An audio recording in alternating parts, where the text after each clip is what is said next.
Mon grand-père venait de construire une belle maison pour sa retraite, lui. Mon grand-père avait une grande ferme à Saint-Porcher, la commune à côté, mais pour sa retraite, il voulait se mettre dans sa petite borderie, là, avec sa femme, ma grand-mère. Ça s'est fait comme ça. C'est pour ça que mon grand-père était très heureux de revenir là et de tenir cette borderie. C'était une borderie qu'on appelait ça à l'époque. Il y avait une dizaine de vaches, pas plus, et puis tout en miniature, quoi. Alors la maison s'appelait Bellevue, elle s'appelle toujours Bellevue. Seulement elle est entourée de maisons neuves, maintenant je vous dis pas, elle n'est pas la plus belle. Elle s'appelait Bellevue, c'était pas pour rien qu'elle s'appelait Bellevue, mais elle était seule dans la campagne en sortant de Bressuire. Hein. Il n'y avait pas de voisins. Le plus proche, c'était un passage à niveau avec un couple, là. On n'avait pas de voisins proches. Mon grand-père avait fait des parterres devant la maison. Ça ne ressemblait pas à une ferme devant. Il y avait des fleurs et puis des haies, une allée, la route, une allée, et de chaque côté de l'allée, des petits arbres qui taillaient en plusieurs façons, en pain de sucre ou en... C'était très beau, bien décoré. Puis après, on plantait des fleurs de saison dans ces parterres. Non, elle avait une belle gueule, cette maison. Puis alors derrière, l'écurie, on avait un cochon, on avait 6 vaches, le poulailler, tout la petite ferme derrière. Ah, mon grand-père, je l'aimais beaucoup, ce grand-père. Il n'était pas méchant. Hein. Il était gentil et il était déjà un monsieur pour être de la ferme. Hein. Attention. C'est dommage que tu n'aies pas pensé à ça. Moi, je reste plus sortir des vieilles photos, mais je ne sais plus où elles sont. Et qui chantait bien. C'est de lui que j'ai fini par aimer chanter. Puis alors, alors cette pauvre grand-mère qui était morte, je ne l'ai pas connue, d'accord. Mais après, il a été chercher une autre femme. Il a été la chercher à Nice par Le Chasseur français. Un livre qui proposait comme ça des annonces de personnes qui voulaient se marier, quoi. Il a été chercher la fameuse Augusta. Alors, elle était cuisinière là-bas, à Nice, et dans une maison bourgeoise, sans doute. Puis il y avait une quantité de chats. Mais alors, elle faisait bien la cuisine. Alors, ils sont venus habiter là. Puis asthmatique. Alors ça, c'est le grand souvenir de la grand-mère, asthmatique. Alors, mon grand-père n'est pas resté là. Il est parti, il s'est fait construire une maison à Niort après. Parce qu'elle, il fallait qu'elle soit en ville. Le climat, soi-disant, était meilleur pour les asthmatiques à Niort. Alors, ils sont partis à Niort. Alors, nous, quand nous sommes allés à la voir à Niort, c'est ça qui est assez typique aussi, parce que on n'avait pas de voiture, la plupart des gens, mais j'avais un oncle qui était boucher à Bressuire. Alors, c'était le frère de papa, donc il dit, pour aller voir le grand-père, je vous emmène. On était 6 dans la voiture. C'était la première fois que je montais dans une voiture. Et maman aussi, finalement. Mais voilà, partie à Niort. Elle nous préparait un bon repas, comme elle était cuisinière dans cette maison. Elle nous préparait ce repas, puis... sauf que, avant d'arriver, dans cette voiture qui était soi-disant bien, nous la malade, moi et maman, mal au cœur. Alors, pharmacien, pas trop loin, heureusement, et puis... Mais on s'en remet de ça. Ça ne nous a pas empêché de déguster le super repas qu'elle nous avait fait, voilà. Ça, j'en me rappelle, c'était des limandes, le poisson. On n'avait pas ça tous les jours sur notre table, nous. Il avait cette femme, puis elle est morte, elle, après. Puis il en a pris une autre. Mais c'était une gouvernante. C'est mignonne, Mademoiselle Yvonne. Mademoiselle Yvonne. Oui. Après, là, je ne sais pas si c'est le moment de le dire, comme moi j'avais 14 ans, avant 14 ans, j'avais 13 ans d'ailleurs, parce qu'on m'a fait faire mais je change de sujet un peu, mais on m'a fait faire un an de super, après le certificat. Sinon, ma sœur était déjà sortie au certificat pour aider à eux. Et puis moi, ben, il y avait cette guerre qui se déclarait, là, ça changeait tout, ça changeait la politique de la vie, quoi. Alors, ben, tu vas faire ta... Ça s'appelait pas la sixième, ça s'appelait l'école supérieure. J'ai fait 1 an après. Ah, qu'est-ce que j'étais heureuse. J'ai appris l'anglais, là. Ah ben alors là, ça me changeait complètement, parce qu'il y avait des garçons, et tata. Mais je pouvais aller à Bressuire. Et alors ici, dans Bressuire, je reconnaissais les gamines à côté de moi qui étaient dans une situation supérieure. Déjà aux habits, je voyais bien qu'elles étaient plus... J'aurais voulu être à leur niveau. Mais où je me suis rattrapée, c'est pour ça d'ailleurs, c'est que j'étais quand même toujours dans les bonnes élèves, avec ces fameuses filles. Et moi, j'étais là, ou première ou deuxième, j'étais là. Je travaillais bien. Tandis qu'elle, elle sortait le soir, mais elle pouvait le faire. Mais moi, ça me faisait bisquer, parce que après, à la maison, ben, une fois rentrée à la maison, on ne sort plus. Puis on ne me le défendait pas. Je n'avais pas idée de le faire non plus. Je le comprenais, ça. Ces 3 kilomètres à faire, je n'allais pas les refaire, là, pour aller voir si je voyais des... C'était automatique, ça. C'est pour ça que j'aspirais, mais je ne savais pas comment ça viendrait. J'aspirais. Et toute ma vie, je l'ai fait, ça. Et puis moi, ben, il y avait cette guerre qui se déclarait, là, ça changeait tout, ça changeait... Alors donc, je reviens à la maison. Alors c'est de là que je les ai aidés, que j'ai porté le lait avec une petite voiturette. On n'a plus fait de beurre. Je portais le lait aux personnes, matin et soir, dans Bressuire, j'avais mes 3 kilomètres. Mon père, il nous faisait changer. Alors on m'a donc mis bonne à tout faire chez des docteurs. Et bien moi, j'ai toujours été heureuse. Je vivais dans une maison super, des meubles qui brillaient bien. C'est un autre cadre. C'était bien. 2 petits-enfants à garder, 2 ans et 4 ans, tout en faisant le ménage. Et lever à 6 heures du matin, coucher dans le grenier, congé, une demi-journée, le samedi, une fois, la semaine d'après, une demi-journée, le dimanche. Mais j'étais bien, hein. Non, mais moi, j'ai pas de souffrance de ça, alors je peux pas dire de mal de ça. Je raconte, c'est tout.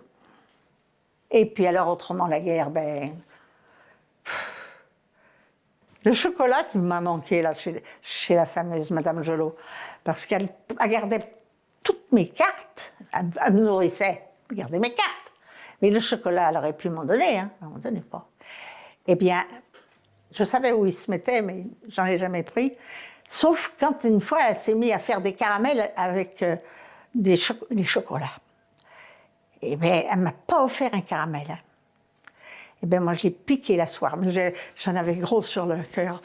C'était volé. Hein. Ouvre la porte du placard. Ils étaient là. J'en ai mangé.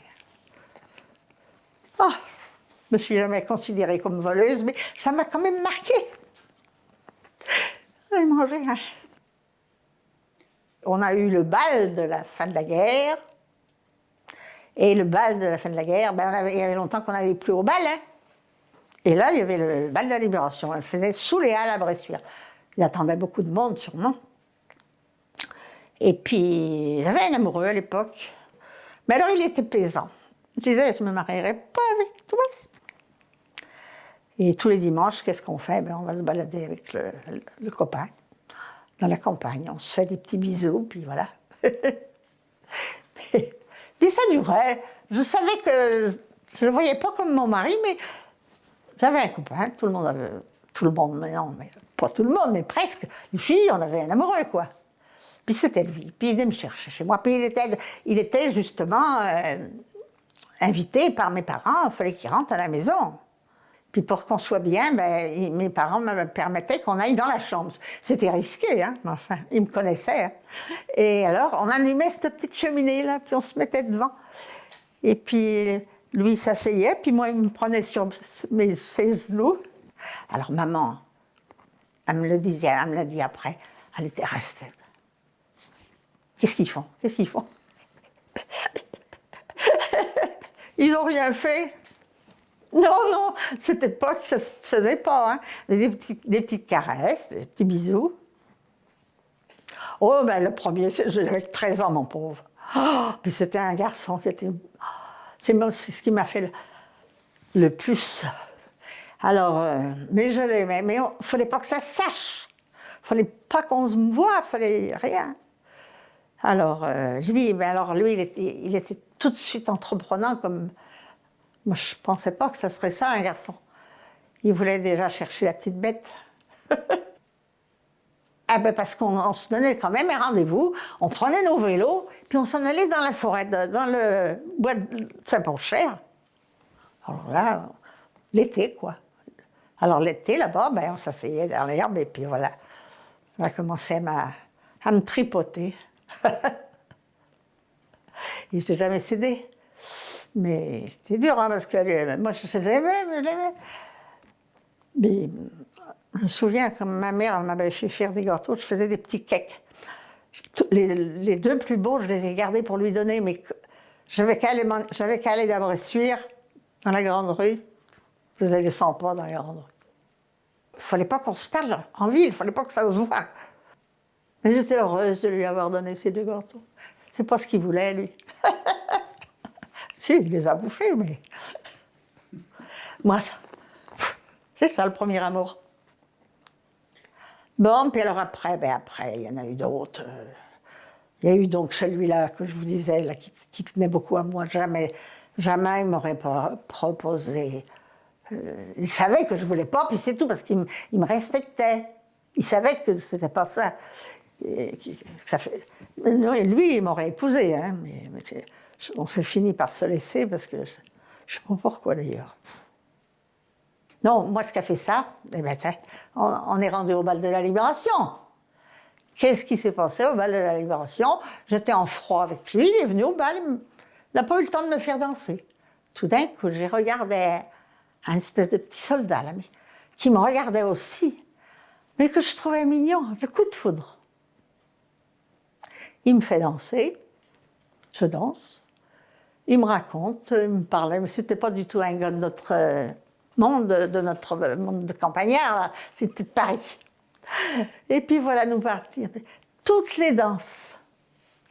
Et puis après, il fallait que je rentre chez moi quand même. Alors, 3 kilomètres à pied avec un amoureux, c'est pas agréable. Mais il ne me faisait pas d'avance, celui-là, il était sérieux. Hein. Ah ouais, c'était pas... Non. Sérieux. Alors, quand on arrive chez moi, avant d'arriver chez moi, alors moi je tourne au carrefour, là, puis notre maison, elle est là, toute seule. Alors, il fallait qu'il fasse tout ça à pied.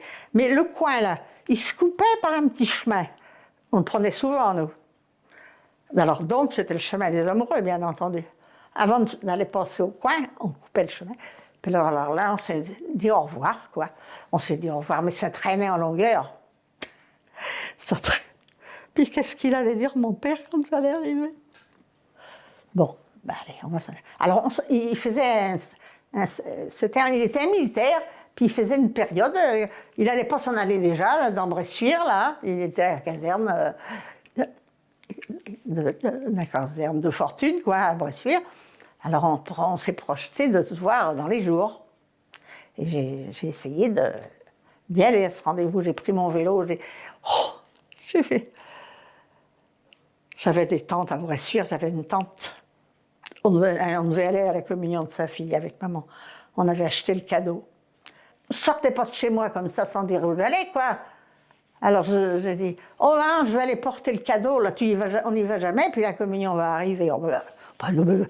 Mais si, moi je vais y aller. Je vais aller porter le cadeau. C'était une occasion, puis c'était déjà tard le soir, c'était après dîner, mais l'été. Hein. Allez, on va porter. Puis il avait mis le rendez-vous avec les garçons, il est venu avec moi. Il y avait un vélo, lui aussi. Alors, j'arrive chez la tante, ils étaient couchés. Puis il apporte le cadeau pour la communion. Elle devait se dire, tu es heure de venir.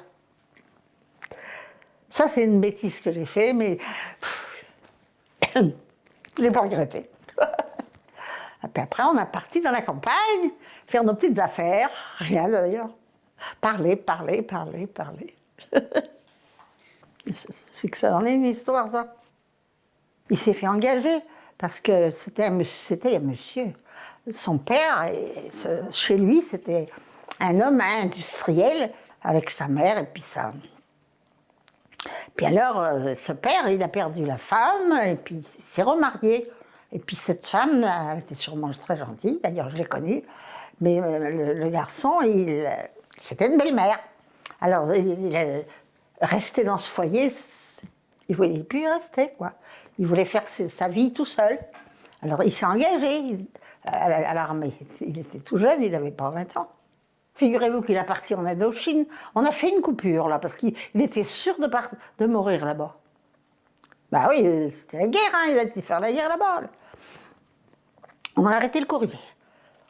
Et puis après, il est rentré. Ah, mais écoutez, c'est pas possible. Alors, la joie. Total, mon père est venu me conduire à Paris avec sa voiture, parce qu'il m'invitait. Puis j'allais chez le père, tout. Puis la fameuse belle-mère, qui était sûrement gentille avec moi, mais il faut se méfier des belles-mères. Bon. Total, c'était super. Alors, un coup avec papa, un coup avec maman, par le train. Donc, nous voilà partis à parler mariage. Puis alors lui, il n'est pas rentré chez ses parents, bien entendu. Il a pris une espèce de local, coup-ci, coup-ça. Il m'a reçu là, chez lui. Et il s'est mis à vendre, pour faire de l'argent, il s'est mis à vendre une marque de bouteilles de vin, vous savez, tirer les sonnettes, puis offrir du vin. Un petit boulot, quoi. Et ça. Il ne retournait pas chez le père, parce qu'il l'aurait employé, le père, il l'employait, le père.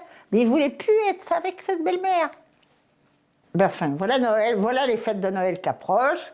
Voilà le grand froid qui approche. Maintenant, il y avait encore du grand froid à l'époque. Et puis, moi, je travaillais. J'étais employée de bureau, puis j'avais hâte de rentrer le soir. Il y avait toujours une lettre. Et j'avais un beau vélo neuf. Et à chaque fois que je voulais arrêter devant mon travail, je tombais. Parce que je ne savais pas le faire. C'était en pente. Il fallait que j'arrête là, mon bureau. Là, je tombais. Oh, j'en avais marre. Alors, ma copine me dit, t'as qu'à coucher chez moi pendant que ça fait ce temps-là. En effet, j'ai dit, mes parents, je couche chez ma copine. Donc, après, arrivé au week-end, il fallait quand même s'en aller chez soi. Et c'était pas le problème parce que la neige avait fondu, je sais pas quoi. Alors, je rentre chez moi, et puis, il n'y avait pas de courrier. Hein, il ne m'a pas écrit. Bref. Mais le courrier, quand il est venu, c'était un monsieur, un commis boucher, parce que mon oncle était donc boucher dans la Bressuire, avait un téléphone, et les Parisiens avaient voulu m'appeler, et ils ont gardé les gazos, ils m'appelaient les gazos. Dans l'annuaire, il y avait un gazo boucher, on va toujours bien. Ils m'ont appelé chez ce gazo boucher pour me dire quoi, et qu'il était décédé. Il est décédé parce que cette chambre, plus ou moins, le chauffage la nuit, bref, ça s'est coupé.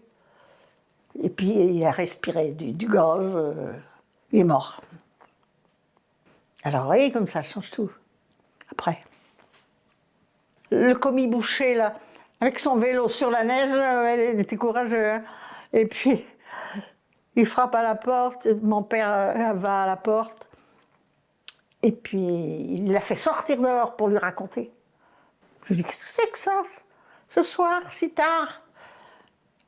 Et puis, en effet, il venait lui apprendre qu'il avait eu un coup de téléphone, que mes parents étaient au courant, quoi, que je fréquentais, alors que ce jeune homme était décédé. Ah, pété le cata. Alors, le père, défiguré, revient dans la cuisine. Ils avaient raconté ça dehors. Tombait pas de neige, mais il y en avait gros par terre. Moi, qu'est-ce que j'étais en train de faire? J'étais en train de nettoyer la cuisinière de maman, parce que les week-ends, je faisais le ménage chez maman. La cuisinière, des mains toutes noires. Et alors, Je pleure, mais je vais me laver les mains quand même.